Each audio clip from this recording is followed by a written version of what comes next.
Hello दोस्तों, कैसे आप सब। तो बहुत बहुत स्वागत है आपके इस चैनल पर। तो आप लोग विभाज्यता का नियम पढ़ रहे थे। विभाज्यता के नियम से संबंधित सवाल भी पढ़ रहे थे, ठीक। अब देखिए, जो विभाज्यता का नियम से संबंधित सवाल है, सवाल को कुछ घुमा कर भी पूछ सकता है। जैसे एक सवाल हम लोग ले लेते हैं।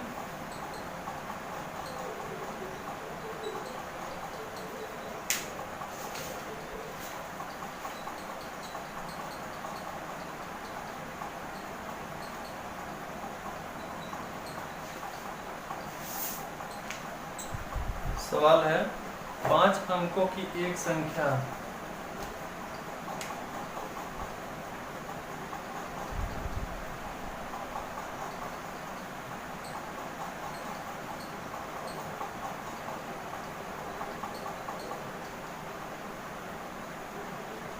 पांच अंकों की एक संख्या जिसके दोनों किनारों के अंक 4 हैं।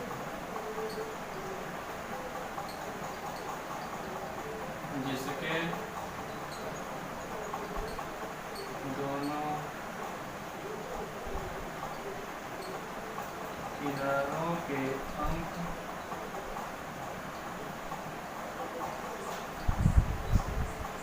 4 हैं, ठीक। इसके दोनों किनारों के अंक 4 हैं। दोनों अंक समान हैं।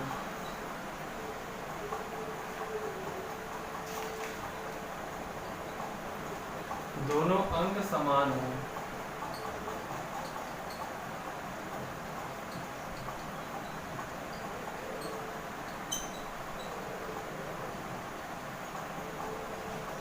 दोनों अंक समान हैं।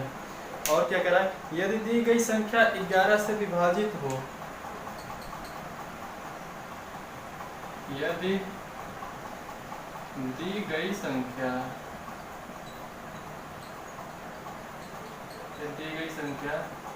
11 से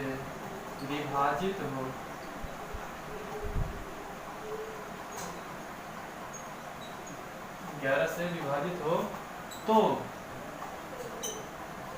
तो बीच का अंक बताइए।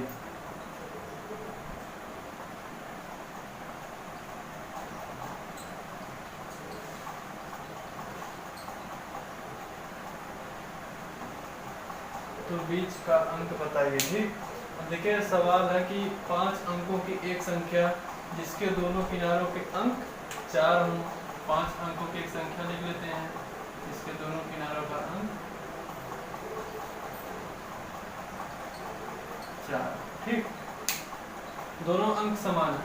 यदि दी गई संख्या 11 से विभाजित है तो बीच के अंक बताइए। अब देखिए, 11 से जो विभाज्यता का नियम है उसके अनुसार हम अगर करेंगे तो इस प्रकार से करेंगे, है ना। 4 + n + 4, उसके बाद है n + n, है ना। तो यहाँ 4 4 8 + n होगा और ये होगा 2n, ठीक। तो n का मान हमें ऐसा रखना है, इससे क्या होगा कि मतलब या तो ये घटाने पर 11 हो जाए या तो 0 हो जाए, ठीक।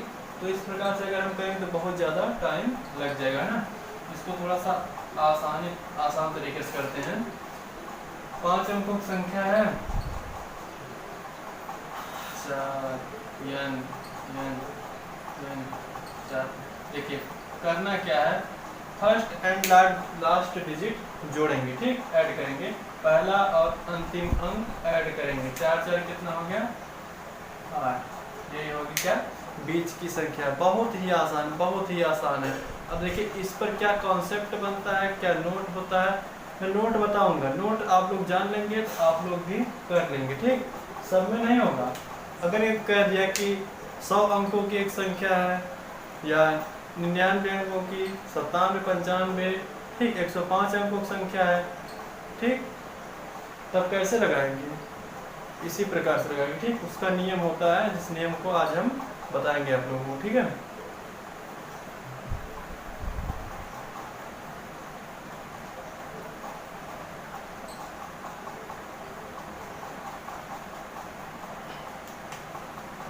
देखिए सबसे पहली बात यह है,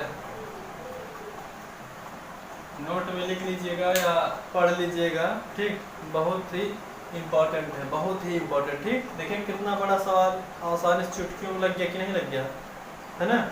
तो इसी प्रकार से आप सवाल को लगाएंगे। ठीक, नोट को पढ़िए। देखिए इसमें 5 अंकों की संख्या दी गई है और कह रहा है कि लास्ट का मतलब लास्ट नहीं, प्रथम और लास्ट का अंक, इसका मतलब प्रथम और लास्ट का अंक देगा। ठीक, तो सबसे पहले हम क्या करेंगे, प्रथम और अंतिम अंकों का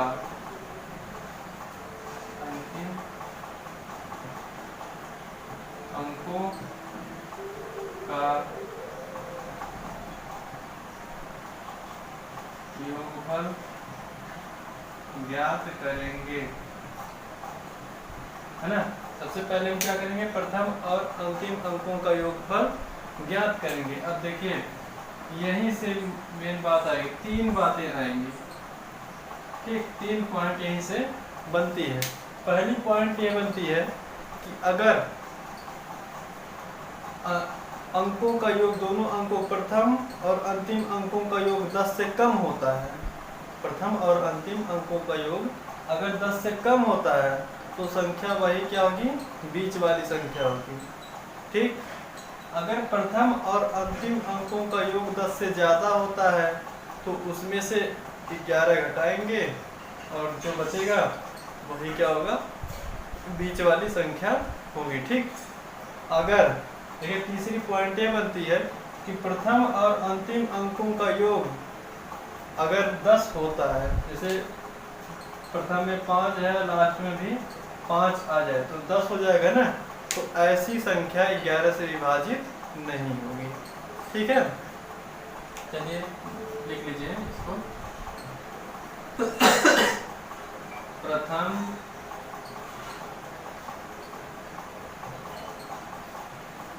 और चीज भूल गया, यहाँ पे लिख लेना, यदि प्रथम और अंतिम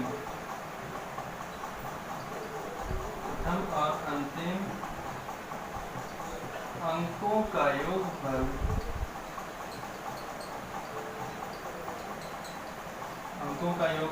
प्रथम और अंतिम अंकों का योगफल 10 से कम है तो 10 से कम है तो वही संख्या, वही अंक बीच का अंक होगा या मध्य का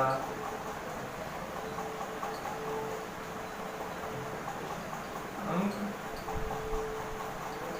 होगा। ठीक, दूसरी बात क्या है, यदि प्रथम और अंतिम अंकों का योगफल प्रथम और अंतिम अंकों का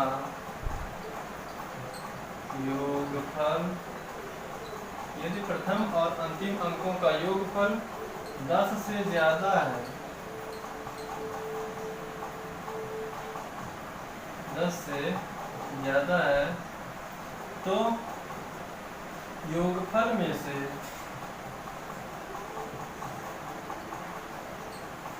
योगफल में से 11 घटाकर योगफल में से 11 घटाकर मध्य का अंक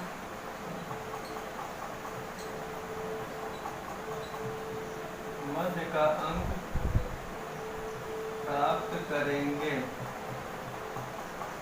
है ना। यदि प्रथम और अंतिम अंकों का योगफल 10 से अधिक है तो उसमें से क्या करेंगे, 11 घटाकर जो प्राप्त होगा वही संख्या का मध्य अंक होगा। ठीक, दी गई संख्या का मध्य अंक। तीसरी पॉइंट क्या कहती है, देखिए बहुत ही इंपॉर्टेंट, इतनी ही बात से इतना बड़ा बड़ा सवाल आप लगाएंगे, ठीक है। तीसरी पॉइंट क्या कहती है, यदि प्रथम और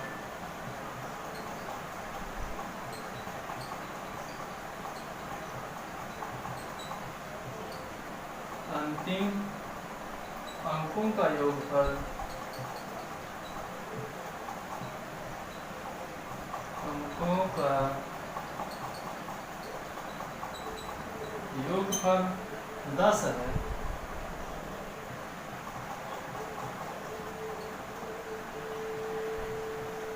तो 10 है तो वह संख्या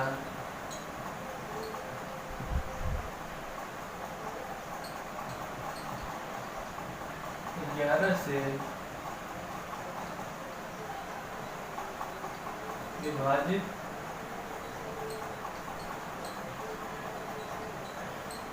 नहीं होगी, ठीक। 11 से विभाजित नहीं होगी। यदि प्रथम और अंतिम अंकों का योगफल 10 है तो वह संख्या 11 से विभाजित नहीं होगी, ठीक। इस बात को ध्यान में रखेंगे, ठीक है। चलिए अब इस पर कुछ हम लोग क्या करते हैं, सवालों को देख लेते हैं। सवालों को इन पर देखेंगे। हाँ, एक सवाल तो आप लोगों सामने बता दिया गया है, इसको एक बार फिर से मैं समझाने का प्रयास करूंगा ताकि इस नियम के अनुसार आप लोग समझ में आ जाए।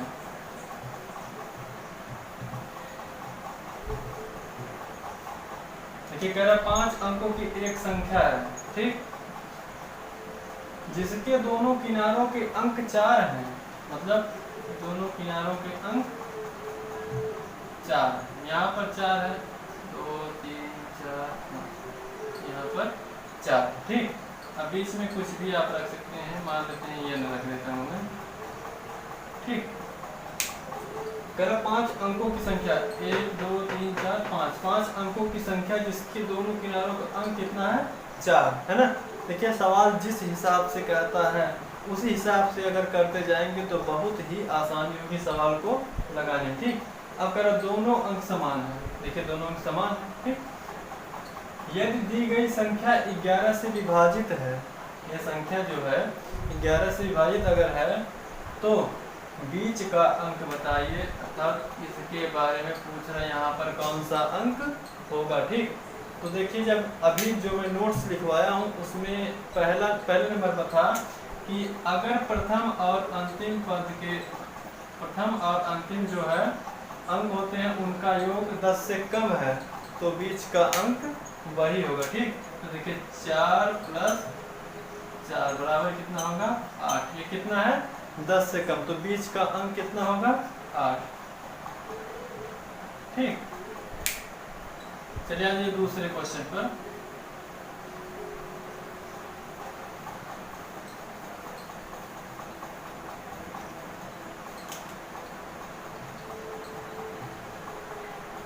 क्वेश्चन नंबर 2, 99 अंकों की एक संख्या है,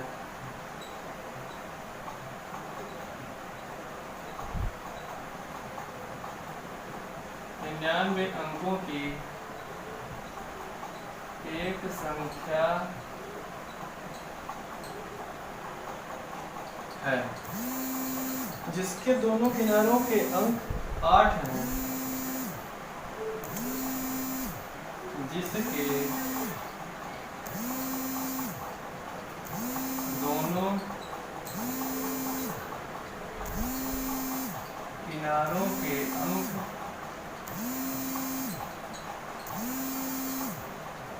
8 हैं, इसके दोनों किनारों के अंक 8 हैं, अन्य सभी अंक आपस में बराबर हैं, अन्य सभी अंक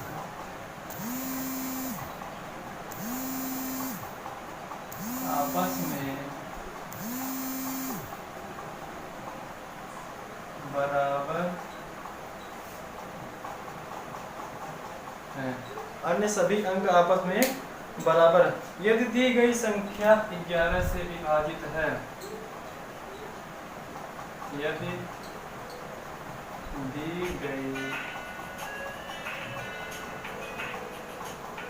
दी गई संख्या 11 से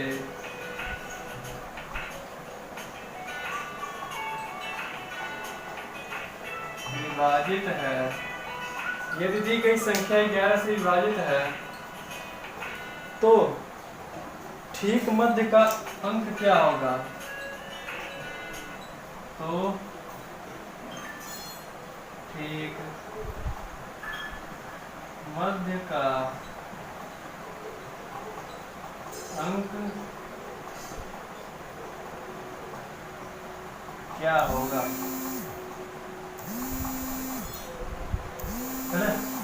कह रहा कि 99 अंकों की एक संख्या है जिसके दोनों किनारों के अंक 8 हैं, ठीक?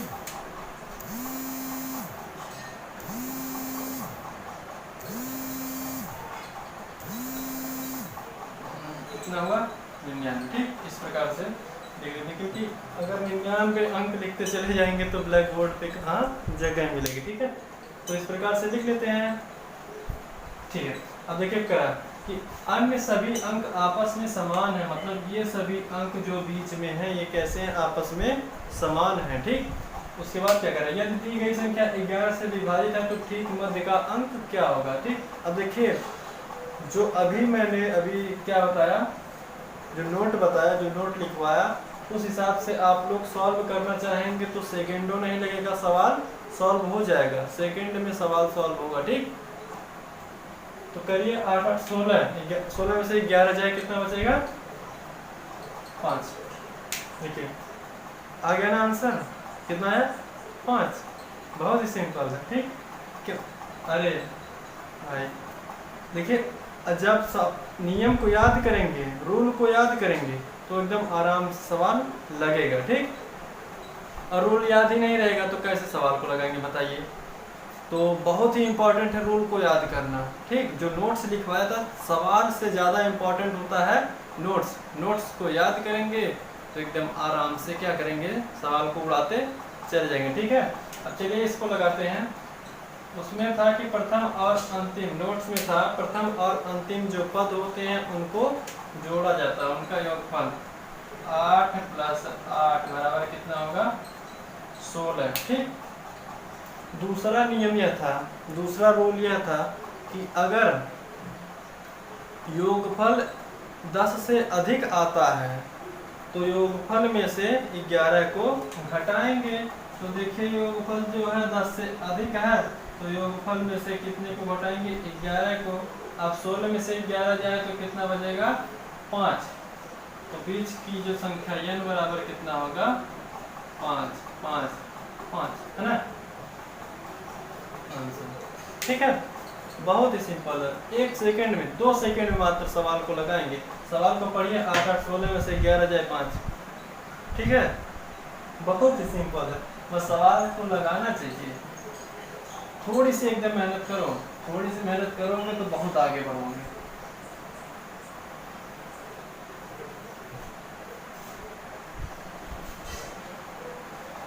चलिए, हाँ तो इस प्रकार का सवाल समझ में आ गया। चलिए आगे अब देखते हैं कुछ जो है, हाँ नंबर सिस्टम में कुछ विशेष टॉपिक हैं, मुख्य टॉपिक हैं, उनको देखते हैं।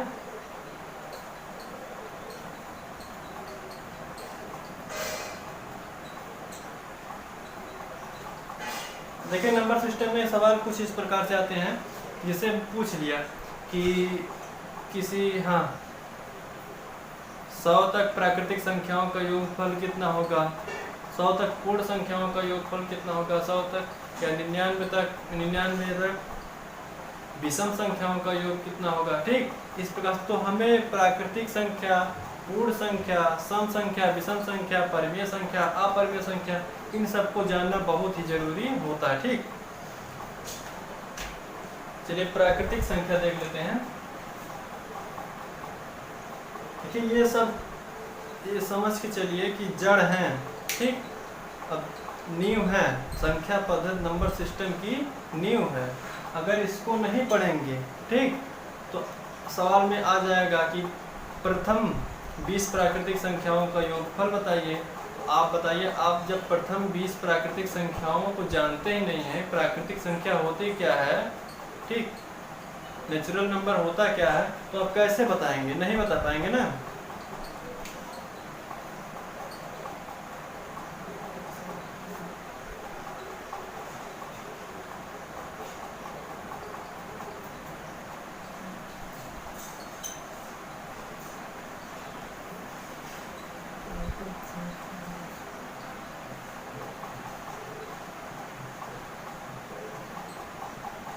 संख्याएं, ठीक।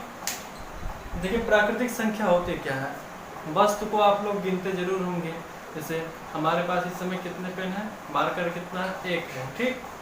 तो ये एक है। ब्लैक बोर्ड कितना है, व्हाइट बोर्ड कितना है, एक है, ठीक। हाथ कितने हैं, दो हैं, तो गिने की नहीं।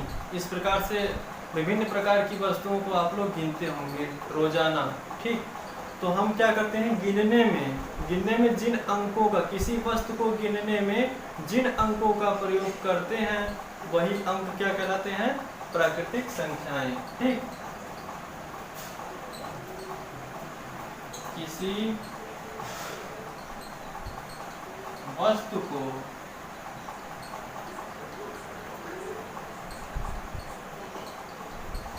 गिनने में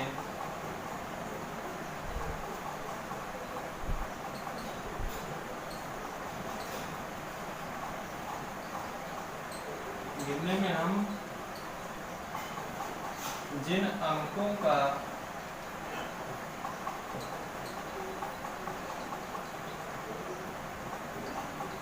प्रयोग करते हैं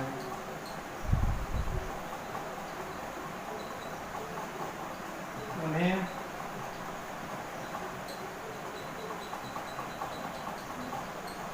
प्राकृतिक संख्या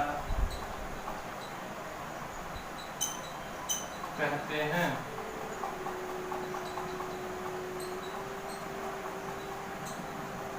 ठीक, किसी वस्तु को गिनने में हम जिन अंकों का प्रयोग करते हैं उन्हें प्राकृतिक संख्या कहते हैं। एग्जाम्पल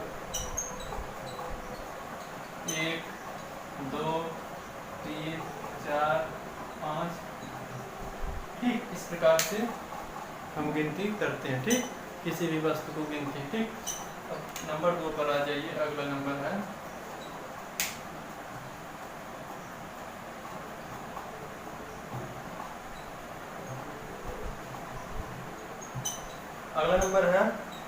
पूर्ण संख्याएं।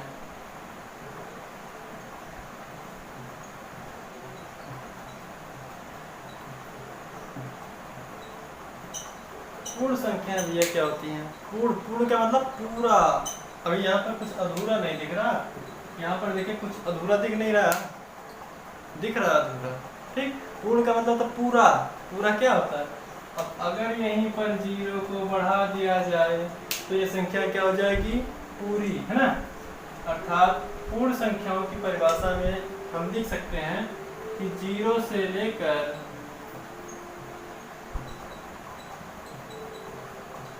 अनंत तक की सभी संख्याएं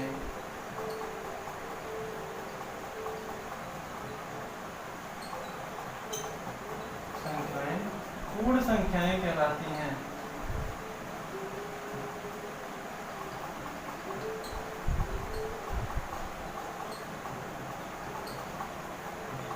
पूर्ण संख्याएं कहलाती हैं, ठीक। यहाँ तक बात समझ। एग्जाम्पल देख लीजिए 0 1 2 3 4 5 6 अनंत, ठीक। चलते चले जाइए एकदम, जहां तक जाएंगे तहां तक सभी संख्याएं क्या करेंगे, पूर्ण संख्याएं, ठीक। यहां तक हुआ।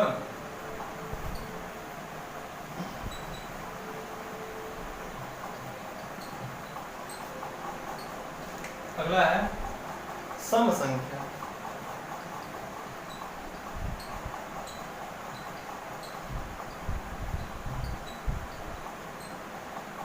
सम संख्या, सम संख्या, सम मतलब बराबर, ठीक। बराबर नहीं होगा, मतलब एक हिसाब से कह लेते हैं तो सम ऐसी संख्या जो 2 से विभाजित हो जाए, सम संख्या कहलाती है। है ना। ऐसी संख्या जो 2 से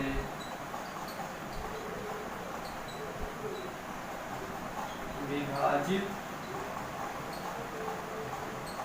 हो जाए सम संख्या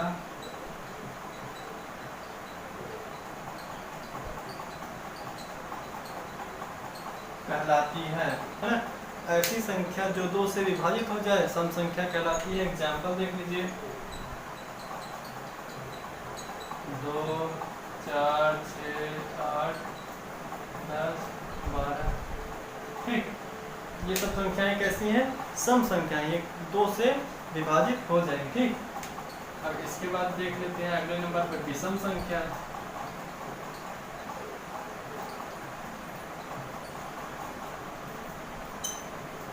विषम संख्या ऐसी संख्या जो 2 से विभाजित ना हो विषम संख्या कहलाती है। ऐसी संख्या जो 2 से विभाजित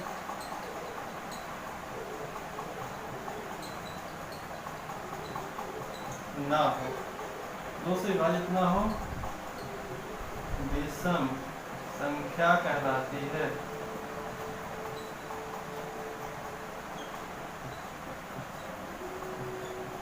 विषम संख्या कहलाती है। ठीक, एग्जाम्पल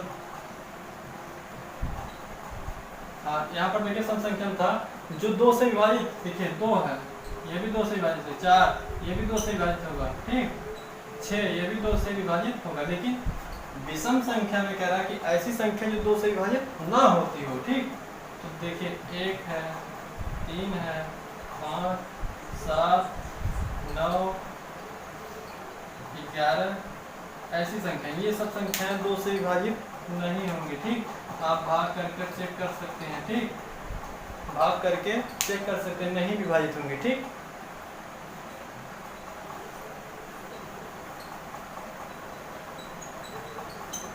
तो देखिए भाज्य संख्या,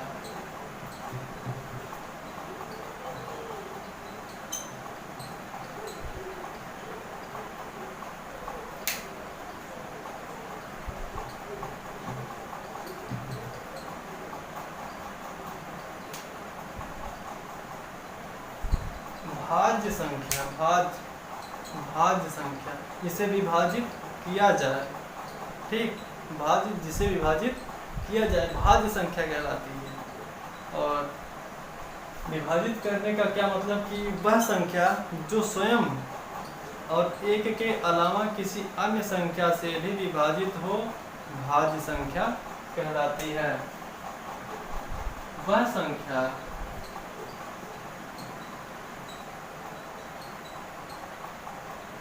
जो 1 और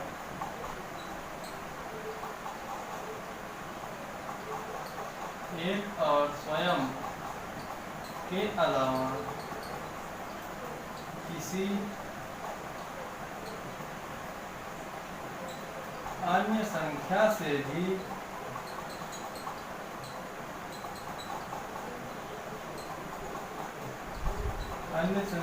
भी विभाजित होती हो।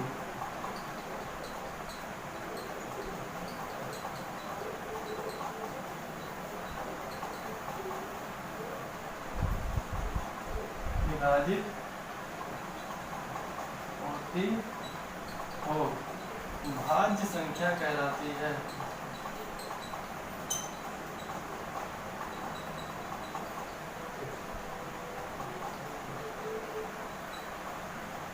भाज्य संख्या कहलाती है।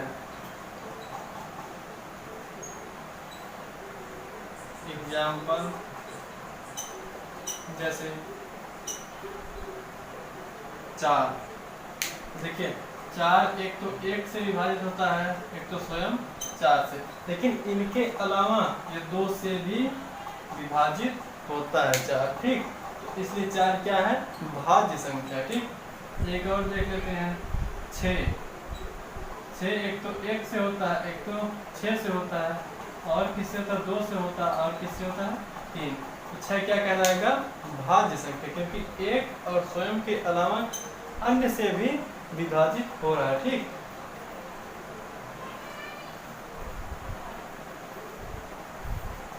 देख लेते हैं अभाज्य संख्या।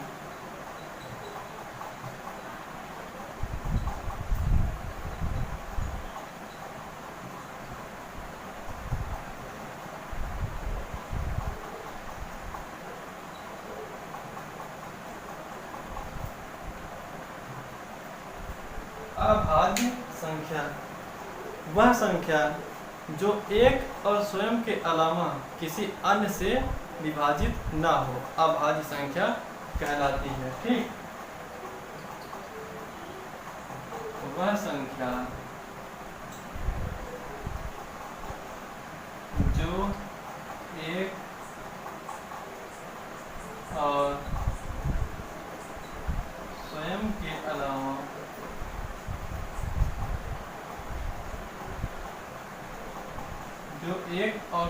अलावा किसी अन्य संख्या से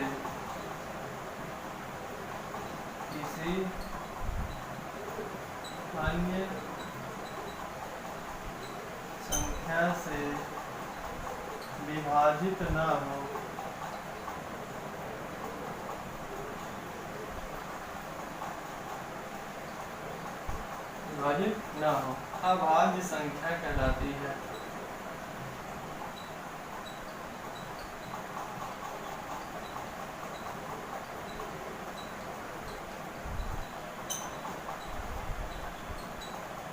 अभाज्य संख्या कहलाती है वह संख्या जो 1 और स्वयं के अलावा किसी अन्य संख्या से विभाजित ना हो, अभाज्य संख्या कहलाती है। एग्जाम्पल देख लीजिए। देखिए कुछ लोग क्या करते हैं कि विषम संख्या और अभाज्य संख्या को एक ही समझने लगते हैं ना, लेकिन विषम संख्या और अभाज्य संख्या में बहुत अंतर है, ठीक। एग्जाम्पल है 1 3 1 2 3 5 7 11 13 17, ठीक। इस प्रकार से अब देखिए यहाँ पर एक ऐसी संख्या, एक आ गया 2 भी क्या कैसी संख्या है, अभाज्य संख्या, क्योंकि 2 देखिए एक तो 1 से होगा, एक तो स्वयं से विभाजित होगा, ठीक। इसलिए अब यहाँ पर 2 से कई पॉइंट बनते हैं, है ना। 2 से देखिए पहली पॉइंट यह बनती है कि सबसे छोटी सम अभाज्य संख्या सबसे छोटी सम अभाज्य संख्या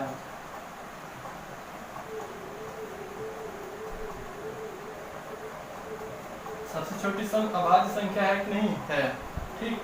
दूसरी पॉइंट, दूसरे नंबर की अभाज्य संख्या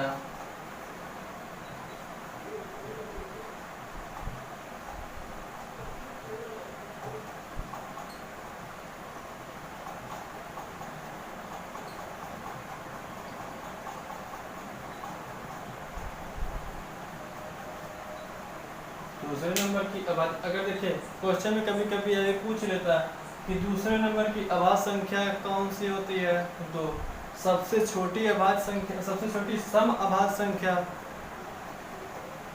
ठीक। या इसमें इस प्रकार से सबसे छोटी ना करके इस प्रकार से भी कह सकता है कि वह कौन सी संख्या है जो सम अभाज्य है, ठीक। तो सम अभाज्य संख्या सिर्फ एक ही है, वह कौन सी है, 2। सिर्फ एक ही ऐसी संख्या है जो सम भी है और अभाज्य भी है, ठीक। तो यहाँ तक हुआ।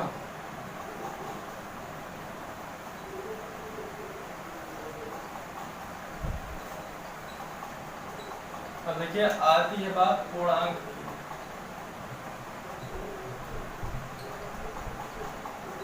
पूर्णांक, ठीक।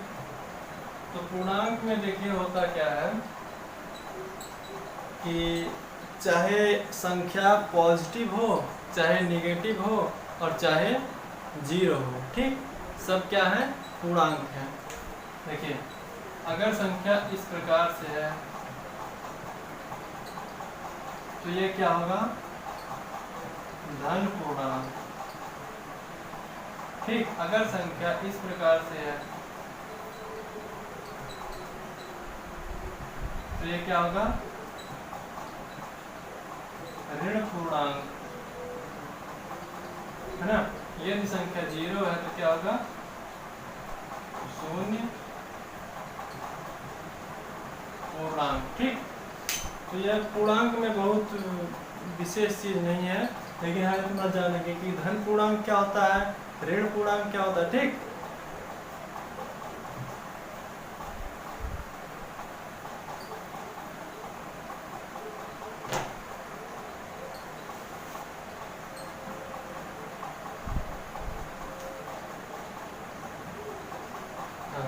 अब देखिए सबसे महत्वपूर्ण चीज अब आने वाला है, परिमेय संख्या।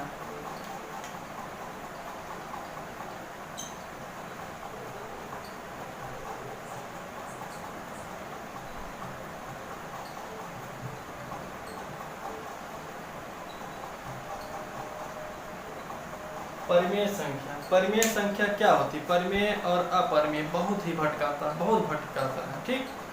तो आज से नहीं भटकेंगे। परिमेय, देखिए अगर संख्या P/Q के रूप में है, ठीक, यदि संख्या, इसमें 2-3 नियम है। यदि संख्या P/Q के रूप में है तो वह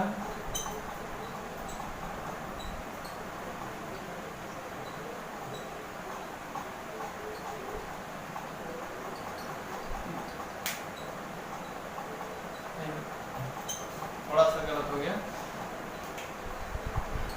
नंबर 1, 2-3 रूल हैं कि संख्या P/Q के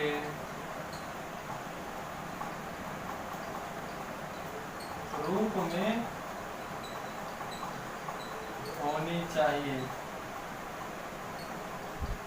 संख्या P/Q के रूप में होनी चाहिए। नंबर 2 है Q ≠ 0। Q क्या होना चाहिए, Q 0 के बराबर नहीं होना चाहिए, 0 के बराबर नहीं होना चाहिए, ठीक।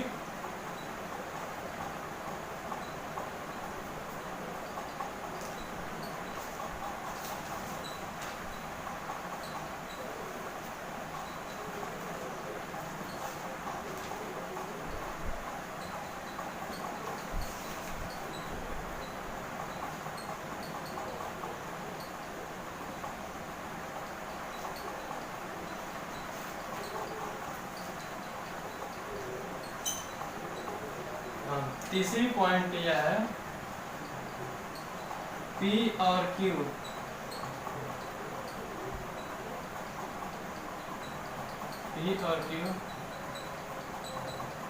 दोनों पूर्णांक होने चाहिए, दोनों पूर्णांक होने चाहिए, ठीक। संख्या P/Q के रूप में होनी चाहिए, Q 0 के बराबर नहीं होना चाहिए, P और Q दोनों पूर्णांक होने चाहिए। तो ऐसी संख्या क्या कहलाती है, परिमेय संख्या। एग्जाम्पल में देख लेते हैं, 7 के बटे में हम 1 लिख सकते हैं। देखिए 7/1 है ना, तो ये क्या होगा, P/Q के रूप में है, ठीक। तो देखिए यहाँ पर जो Q है वह 0 के बराबर नहीं है, ठीक। तीसरा नियम यह है, P और Q दोनों पूर्णांक होने चाहिए, दोनों देखिए दोनों पूर्णांक है, 7 भी पूर्णांक और 1 भी पूर्णांक है, ठीक।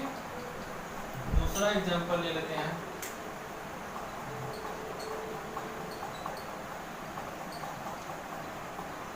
ठीक। तो ये भी क्या है, परिमेय संख्या है, ठीक।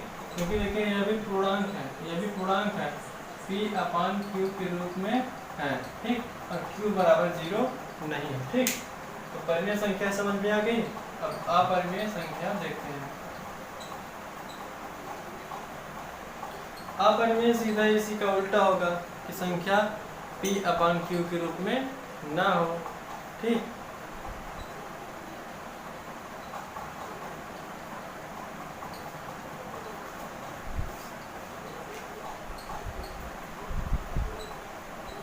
ठीक है, इसमें देखिए परिमेय संख्या से परिमेय और अपरिमेय संख्या से परिमेय और अपरिमेय संख्या से जुड़े कुछ तथ्य हैं, ठीक। इन्हें जानना बहुत ही जरूरी है।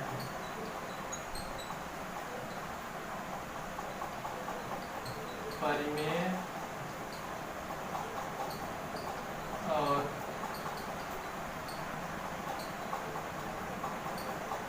अपरिमेय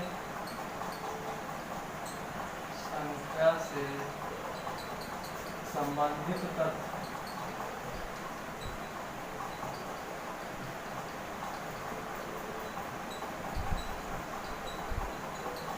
परिमेय और अपरिमेय संख्या से संबंधित तथ्य। देखिए पहला तथ्य क्या है कि दो अलग अलग परिमेय संख्याओं का योगफल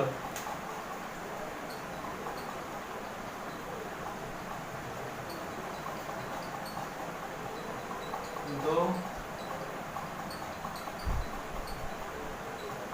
अलग अलग परिमेय संख्याओं का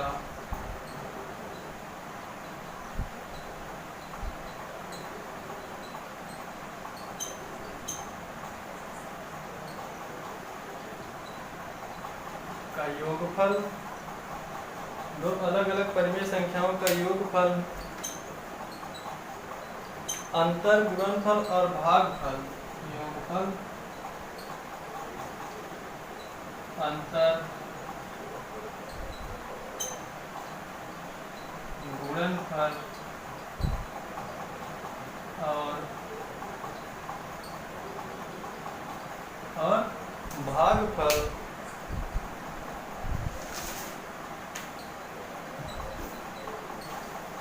गुणनफल और भागफल सदैव परिमेय संख्या होती है।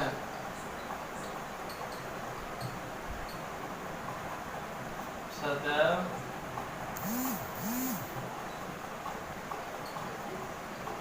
परिमेय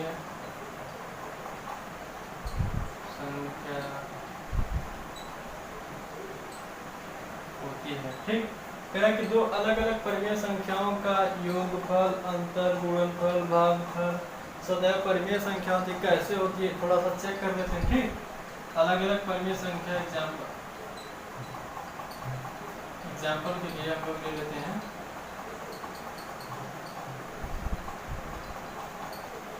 3/4, या इस प्रकार से ले लेते हैं कि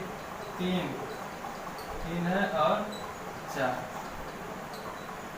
3 है और क्या है 4। यह भी परिमेय संख्या है, यह भी परिमेय संख्या, ठीक। अब इनका योगफल 4 3 7, वह भी परिमेय संख्या होगा। इनका अंतर 4 में से 3 जाए 1, वह भी क्या है परिमेय संख्या। इनका गुणनफल 4 3 12, वह भी परिमेय संख्या होगी। इनका भागफल 3/4, यह भी एक क्या है परिमेय संख्या ही है, ठीक। तो इस प्रकार से क्या कि दो अलग अलग अगर परिमेय संख्या, उनका चाहे योगफल हो, चाहे गुणनफल हो, चाहे भागफल हो, चाहे अंतर हो, ये सब क्या कहलाएंगे परिमेय संख्या ही कहलाएंगे, ठीक। नंबर 2 पर है दो अलग अलग अपरिमेय संख्याओं का योगफल और अंतर अपरिमेय होता है। दो अलग अलग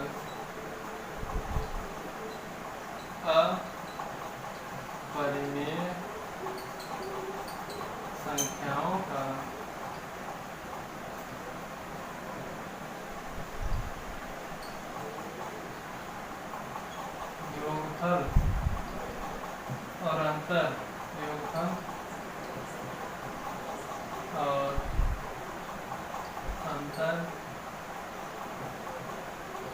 सदैव अपरिमेय संख्या होता है।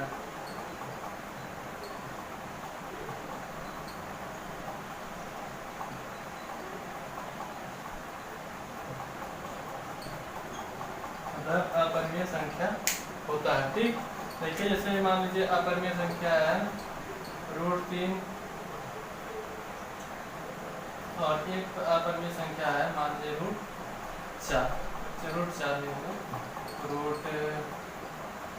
√7 मान लेते हैं। ठीक, तो देखिए दो अलग अलग परिमेय संख्या, ठीक, इनका अगर हम योगफल निकालेंगे तब भी यही होगा, अगर अंतर निकालेंगे तब भी क्या होगा, यही होगा। ठीक, या √3 में से √7 में से √3 जब घट जाएगा, ठीक,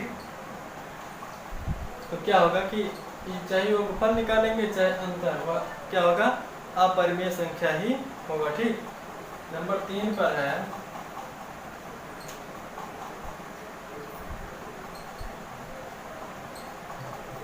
दो अलग अलग अपरिमेय संख्याओं का गुणनफल और भागफल। दो अलग अलग अपरिमेय संख्याओं का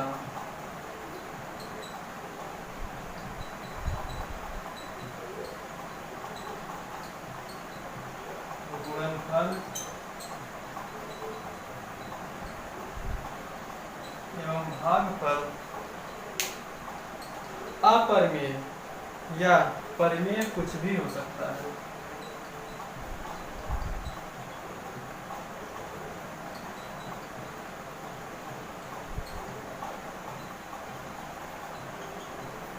कुछ भी हो सकता है।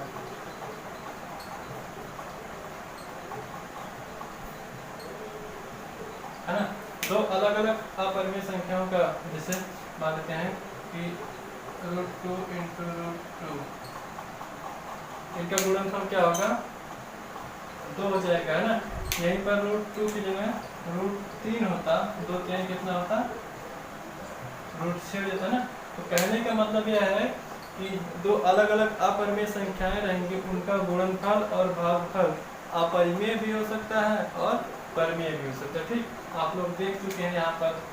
ठीक, यहाँ पर अपरिमेय, यहीं पर अगर 2 होता तो क्या हो जाता, परिमेय हो जाता। ठीक, नहीं 4 नहीं होगा, 2 होगा, है ना। तो क्या होगा, परिमेय और अपरिमेय कुछ भी हो सकता है। ठीक, हाँ, और चौथी बात यह है,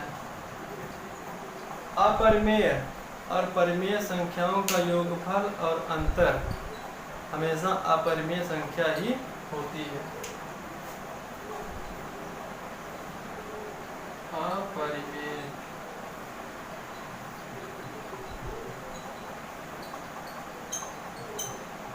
और परिमेय